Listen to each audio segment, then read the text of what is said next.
گوشا و مقام جہاں میرے مولا امام مہدی امام زمان کے لیے انتظار گاہ سجی ہے، اور ہم تو سر و چشم منتظر ہیں۔ حجرے میں موجود یہ مسند تو امام زمان سے منسوب ہے، دراصل یہ دلیل ہے اس بادشاہت کی جو امام ہمارے دلوں پر کرتے ہیں۔ یہ جنگی بلبوس یہ بے نیام ذوالفقار کہہ رہی ہے صبح و شام، العجل العجل یا امام۔ یہ محراب عبادت اور یہ سجا ہوا مصلی، ہم اور ابن مریم منتظر ہیں کہ وہ وارث قرآن آئیں اور اپنے وجود مقدس سے اس جہان اداس کو دوبارہ روشن کر دیں۔ کیا ہمارا انتظار عملی انتظار ہے؟ کہیں وہ کوفے والوں کے خطوط کی طرح تو نہیں ہے؟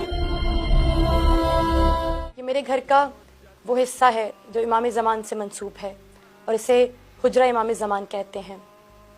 میں اکثر یہ بات سنا کرتی تھی کہ الاجل تو کہتے ہیں، آ گئے تو کیا ہوگا، اور کیا ہے اپنی تیاری، پیش ہم کریں گے کیا۔ میں اس بات کو پورے وجود سے محسوس کرتی تھی کہ اگر کسی لحظہ، کسی رات، کسی لمحہ دق الباب ہو اور امام دروازے پر ہوں، تو کیا میں اس لائق ہوں کہ امام کی مہمان نوازی کر سکوں؟ کیا میرا گھر اس لائق ہے کہ کسی گوشے میں امام ٹھہر سکیں؟ کیا ہمارا انتظار عملی انتظار ہے؟ کیا ہمارے خطوط اور عریضے جو ہم امام زمان کو لکھتے ہیں کہیں وہ کوفے والوں کے خطوط کی طرح تو نہیں ہیں؟ بس یہی سوچ کر میں نے اپنے گھر کا ایک گوشہ امام زمان سے مختص کر دیا اور وہاں ایک مصلی بچھایا، اور پھر یہ کہا کہ مولا، میں نے آپ کے نام سے اس مصلی کو منسوب کر دیا ہے، اب آپ کبھی مجھے، میرے خانوادے کو مصلی سے دور نہ جانے دیجیے گا۔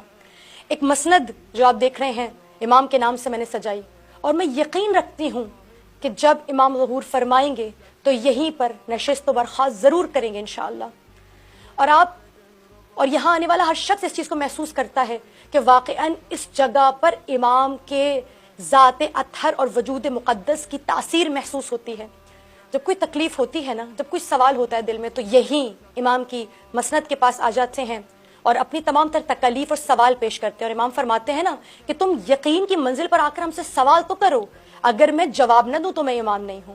کبھی دعا ہوتی ہے، کوئی بیماری آتی ہے، یقین کیجئے امام کی مسند کو تھام کے بیٹھ جاتے ہیں، اور جب اٹھتے ہیں تو خود محسوس کرتے ہیں کہ واقعاً یہاں امام نے شفا دے دی ہے۔ اکثر میری والدہ کہا کرتی تھی، بیٹا تم نے امام کے نام پہ یہ سب کر تو دیا ہے، لیکن کچھ اشارے محسوس کرتی ہو؟ یعنی کبھی کچھ محسوس ہوتا ہے کہ مولا تمہیں کہہ رہے ہو، ہاں بھائی تمہاری تمام تر کاوشیں میری نگاہ میں ہیں؟ تو میں یہ کہا کرتی تھی، امی کیا یہ بات کافی نہیں ہے کہ یہ جگہ کتنی پر رونق ہے، روحانیت سے بھرپور ہے؟ جب یہاں میں آتی ہوں، یقین کیجیے گا ایسا لگتا ہے دنیا الگ ہے اور میں الگ ہوں۔ اکثر وہ شخص جو نماز کا پابند نہ ہو، وہ یہاں آتا ہے نا تو وہ یہ کہتا ہے کہ میرا دل نہیں کر رہا میں یہاں سے جاؤں۔ مجھ سے اجازت لیتے ہیں لوگ کہ 2 رکعت نماز ادا کر سکتے ہیں، اور اکثر مغرب عشاء پڑھنے والے فجر، ظہر اور عصر کی بھی قضا نمازیں یہاں پڑھ کے جاتے ہیں۔ لوگ آتے ہیں یا تنہائی میں بیٹھے رہتے ہیں، کہتے ہیں ہم آپ کو تنگ کرنے نہیں آئے، ہمیں کچھ دیر اپنے مولا کے ساتھ بیٹھنے دیجیے۔ اگر آپ یہاں آئے تو آپ محسوس کریں گے، لیکن پھر بھی کہیں نہ کہیں دل میں ہوتا ہے نا، انسان انتظار کرتا ہے، مولا میں نے تو کر لیا، آپ کب جواب دیں گے؟ اسی اسنا میں میرا ایک شاگرد تھا، اس میں پڑھایا کرتی تھی، بہت پیارا بچہ ہے وہ، مجھے ایک مرتبہ بات کرتے کرتے کہنے لگا، ٹیچر مجھے ایک بات بتانی ہے۔ میں نے کہا بیٹا کیا بات بتانی ہے؟ وہ کہتا ہے مما نے آپ کو خواب میں دیکھا۔ وہ کہتی ہیں ربیہ میں نے خواب میں دیکھا کہ جیسے امام زمان تشریف لائے ہیں، اور چہرہ اتنا پر رونق ہے کہ اتنا روشن ہے کہ میں واضح طور پر ان کا چہرہ نہیں دیکھ پا رہی، لیکن امام کہیں جا رہے ہیں۔ کہتی ہے میں نے امام سے پوچھا مولا ہم آپ کے منتظر ہیں، آپ کہاں جا رہے ہیں؟ تو وہ کہتے ہیں جانتے نہیں ہو، ہم حافظہ ربیہ فاطمہ کے گھر جا رہے ہیں، اس نے ہمارا کمرہ تیار کر کے رکھا ہے، اس نے ہمارے لیے عبادت خانہ بنا کے رکھا ہے، چلو آؤ تم سب بھی اس کے گھر چلو، ہم سب وہیں تشریف لے جائیں گے اور وہیں پر قیام کریں گے۔ اتنے وہ کہتی ہیں کہ میں نے دیکھا ہم چشمے زدن میں آپ کے گھر پہنچ گئے، اور میں نے دیکھا وہاں پر آپ نے ایک جائے نماز سفید رنگ کی بچھائی ہے جہاں امام نے فوراً نماز ادا کی، اور ہم سب کو اشارہ کیا اور ہم نے امام کے اقتداء میں نماز ادا کی۔ اور کہتی ہے میں نے دیکھا کہ وہاں پہ خوبصورت سی کرسی لگی ہوئی ہے، اور اس کرسی پہ، اس مسند پہ بیٹھ گئے۔ اب جب میں نے یہ خواب سنا تو میں مکمل طور پر کانپ رہی تھی، میرے پورے رونگٹے کھڑے ہوئے تھے، اور میں نے رو کے کہا کہ خدا کی قسم میں نے آپ کو کبھی نہیں بتایا اس بارے میں، لیکن واقعاً میرے گھر پہ ایک حجرہ ہے جو امام زمان کا حجرہ ہے، جو امام زمان کا کمرہ ہے، ہم عبادت کرتے ہیں، روز میں جواب کی منتظر ہوتی ہوں کہ مولا دیں گے مجھے جواب۔ تو وہ رو کے کہتی ہیں واقعاً کیا ایسا کوئی حجرہ آپ نے بنایا ہے؟ واقعاً آپ نے امام کی انتظار گاہ بنائی ہے؟ میں نے پھر ان کو وہ تصاویر دکھائی تو وہ کہتی ہیں ربیہ میں جلدی آپ کی تک آنا چاہتی ہوں کیونکہ میں نے بالکل یہی ماحول، بالکل یہی جگہ اور بالکل ایسا ہی تمام تر اٹھنے بیٹھنے کا طریقہ، ایسی ہی جان مال دیکھی تھی۔ تو عزیزان فقط آپ کو یہ بتانا چاہتی ہوں کہ جب آپ کوئی عمل اپنے مولا کے لیے کرتے ہیں نا، جس قدر آپ اپنے مولا سے محبت کرتے ہیں، مولا فرماتے ہیں اے رمیلا جس قدر عشق تم اپنے امام سے کرتے ہیں نا، اس سے زیادہ عشق ہم تم سے کرتے ہیں۔ تم ہمارے منتظر نہیں ہو، ہم ہر رات انتظار کرتے ہیں کہ میرا کوئی چاہنے والا مجھے رات میں پکارے۔ آپ جانتے ہیں امام فرماتے ہیں نا کہ جو شخص اپنے وقت کی امام کی معرفت کے بغیر مر گیا وہ جہالت کی موت مرا۔ آپ جانتے ہیں ہمارے مولا کا مقام و مرتبہ یہ کہ امام صادق فرماتے ہیں اے منتظرین قائم، اے قائم کے انتظار کرنے والے، تم جانتے ہو میں قائم کا منتظر ہوں۔ اگر مجھے قائم کا زمانہ نصیب ہو جائے اور مجھے تم جیسا امام نصیب ہو جائے تو تم دیکھو گے کیسے میں صادق آل محمد اس امام کی خدمت کروں گا۔ میں نے ایک جانماز امام سے مختص کر دی، میں نے ایک مسند امام سے مختص کر دی، ایک ذوالفقار ہے، جنگی ملبوس ہے، اس کی ایک ایک کتاب، میں جب یہاں بیٹھی ہوں یہ کتابیں آپ کو دکھ رہی ہوں گی، یقیناً بڑی مختصر سی ہیں لیکن یہ بھی امام سے منسوب ہیں۔